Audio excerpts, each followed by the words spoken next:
আসসালামু আলাইকুম। চলে আসলাম আজকে শশা জমিতে। তো ভিডিওটি না টেনে পুরো ভিডিওটি যেগুলো কথা বলবো সেগুলো অবশ্যই মনোযোগ দিয়ে শুনবেন, কারণ আমরা হলাম কৃষক এবং আমরা যেটা আপনাদের মাঝখানে শেয়ার করব সেটা নিজে ব্যবহার করে পরীক্ষিত হয়ে আপনাদের মাঝখানে শেয়ার করব।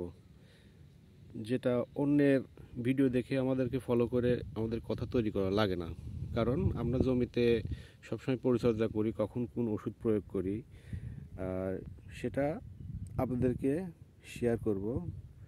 সেটা আপনারা মনোযোগ সহকারে শুনবেন। শশা গাছের সবথেকে ভয়াবহ রোগ হলো ডাউন মিল্ডিউ, যেটা গাছে যখন অ্যাটাক করবে গাছ আপনার অল্প দিনে শেষ হয়ে যাবে, গাছে কোনো ভালো ফলন পাবেন না, আপনার ব্যবসার লস হবে। তো এই ডাউনি মিল্ডিউ রোগ থেকে রক্ষা পেতে হলে আপনাদেরকে আগে প্রথমত জমিতে সাদামাছির অ্যাটাক আছে কিনা সেটা আপনাদেরকে ফলো করতে হবে। তো ডাউনি মিল্ডিউর প্রথম ভাইরাস বহন করে বেড়ায় সাদামাছি। সাদামাছি যখন একটা পাতার নিচে ক্ষত তৈরি করবে, সেই জায়গা থেকে আপনার হলো পচনের তৈরি হবে। যখন আপনার অতিরিক্ত কুয়াশা পড়ে, যেমন এখন শীতকালে এই ডাউনি মিল্ডিউ রোগটি হলো সবথেকে বেশি হয়ে থাকে। তো পাতার নিচে হলো পচনের তৈরি করবে এবং একটি থেকে আর একটা গাছে হলো ছড়া যাবে। তো এর থেকে রক্ষা পেতে হলে অবশ্যই আমাদেরকে কিছু সতর্কতা অবলম্বন মেনে চলতে হবে। সেটা হলো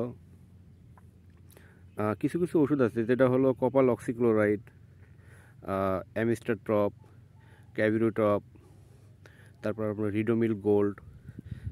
তো এগুলো কিছু কিছু ওষুধ আছে, আপনাদেরকে হলো শিডিউল মেনটেন করে যদি প্রয়োগ করেন অবশ্যই এই ডাউনি মিল্ডিউ রোগ থেকে আপনারা রক্ষা পাবেন।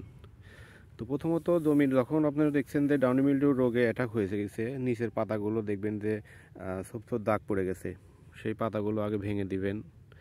ভাঙার পরে আপনি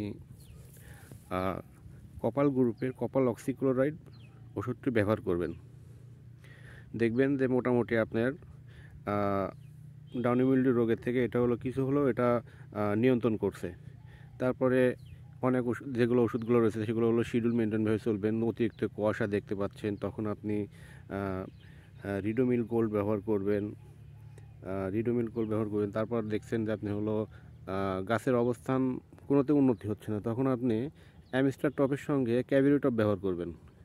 ক্যাভিরোটপ ব্যবহার করে দেখবেন যে এটা হলো সর্বশ্রেষ্ঠ চিকিৎসা। গাছ আপনি একবারে ভয়াবহ আকার ধারণ করছে, অ্যামিস্টার টপের সঙ্গে যখন আপনি ক্যাভিরোটপ ব্যবহার করবেন একবারে পুরোপুরি 100% রেজাল্ট হবে। দেখেন আমার এই জমিতে আমি এগুলো মেনে চলি, ছত্রাকনাশকগুলো কোনটার পরে কোনটা শিডিউল মেনটেন করে চলি। জমিতে মোটামুটি হলো কোনো পাতার এরকম ভাব নেই, গাছগুলো মোটামুটি ফল সেটিং হয়ে গেছে। তো আমি নতুন বলে আপনারা আমার কথাগুলো শুনবেন না। তো নতুনরা তো অনেক কিছু জানে, সেগুলো সম্পর্কে আপনারা একটু উৎসাহ প্রদান করবেন, যাতে আপনাদেরকে মাঝখানে ভালো ভালো কিছু ভিডিও প্রদান করতে পারি। হয়তো ভালো ভালো কোনো ইউটিউবারের মতো আমরা ভালো করে সাজানো গোছানোভাবে কথা বলতে পারি না, সেজন্য ক্ষমা দৃষ্টিতে দেখবেন। তো ধন্যবাদ সবাইকে।